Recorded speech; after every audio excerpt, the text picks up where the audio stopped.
Renfrew Toastmasters Club, 924107, September 19th, 2016. Our theme tonight is the right words.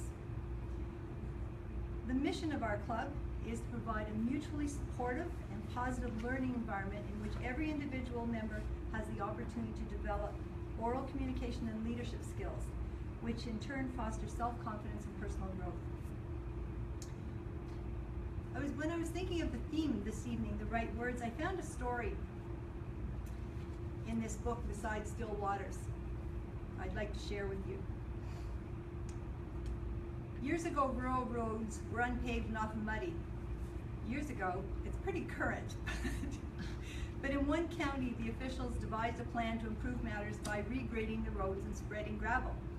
And so the surveyors marked the new bed with wooden sticks. It happened that along one road, the marker sticks ran past a farm. The farm was the home of curious little fellows who were eager to investigate anything new. Of course, they discovered the markers, which were the perfect size for many things, teepees, bows, arrows. So they pulled up many of the sticks along the road in front of their property. Their father was not too pleased when he discovered their treasures, and he firmly reprimanded them for pulling up the sticks. The next morning, a father and two humble little boys walked out to talk with the surveyor. The boys confessed their misdeed and waited uneasily for Mr. Surveyor's response. But to their surprise, the man was smiling. He knelt, put his arms around the two boys and said, "I was a little boy too one day." That was all he said. The two little men are grown up today, but they've never forgotten the surveyor's words. The right words can make our day.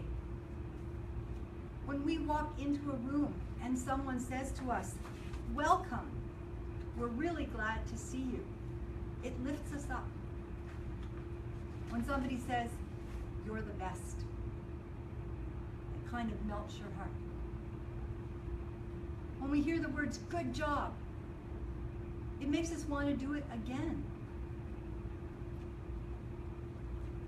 And when we hear, "I forgive you," we know that we too need to forgive others, and we're happy to be forgiven. Three little words that everybody wants to hear, that children need to hear over and over and over again, that spouses need to hear over and over again, that friends need to hear over and over again. I love you. I really, truly love you. Sometimes we may not like the person at the time, but we can still love them dearly. And sometimes all a friend needs to hear is, "I'm right here." When somebody's going through a tough time, "I'm right here." Sometimes that's all you need to say, is just to be there and listen. Or how about, "Congratulations! I know you could do it." Or "Way to go!" These are all words that lift us up. There's a song on the country charts right now about "She has a way with words," but those are harmful words, they're hurting words. And it's important we use the right words, the words to lift us, to bring us to the point where we want to go further and faster and harder. "Well done. Well done." And sometimes we need to hear these words, "Let me help you." We're trying to carry heavy, heavy bags somewhere and somebody says, "Let me help you." We are very grateful to them to take the load out of our hands. Or if we need some help. Sometime we're trying desperately to do something and we just can't do it. "Let me help you" is there for us. Or I'd be glad to do that when we ask someone if they can help us for something. These are words that also touch our heart. "I missed you. I'm so happy to see you." And I love this one. "Would you like to go out for dinner?" This one makes me smile all the time when I hear it. And those of you who are around in the 60s may have seen these words many times. "Peace," "love," because those were big words from the 60s, and they are still big words today. They are still words, they are still the right words. They are still the words that we need to hear and that we need to say. So that is our theme for tonight, the right right words. And I hope that you'll have the opportunity to say some of these words and to hear some of these words within our meeting this evening perhaps, or perhaps when you are with your family members out and about in the community. So that is our theme for this evening, the right words. And each week we have a word of the week. And tonight's word of the week is going to be presented by Lynn Kovas. So please help me welcome Lynn.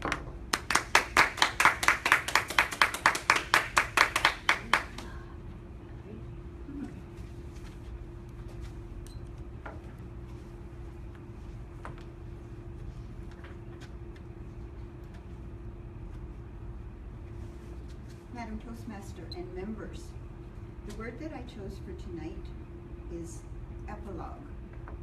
It can also be spelled without the UE on the end, but it does look nicer with the UE. And an epilogue is a chapter at the end of a work of literature which concludes the work. Now the epilogue, it's opposite of prologue. And prologue is a piece of writing at the beginning of a literary work. I'm sure you've all seen novels that have a prologue and an epilogue. Now an epilogue is different from an afterword. An epilogue is part of the main story occurring after the climax and revealing the fates of the characters. It may be set a few hours later or far in the future, where the writer speaks to the readers indirectly through the point of view of a different character. In an afterword, the author speaks to the readers directly. In the afterword, the writer may provide a reason for writing the book and detail the research that has gone into writing the book. So big difference.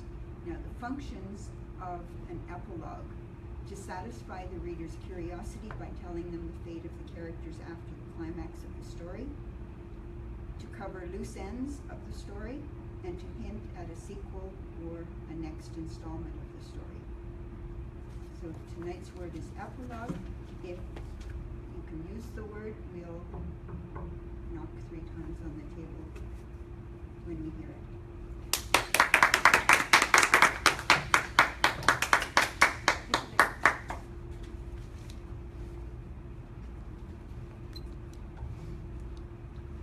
At Toastmasters, we use a lot of words.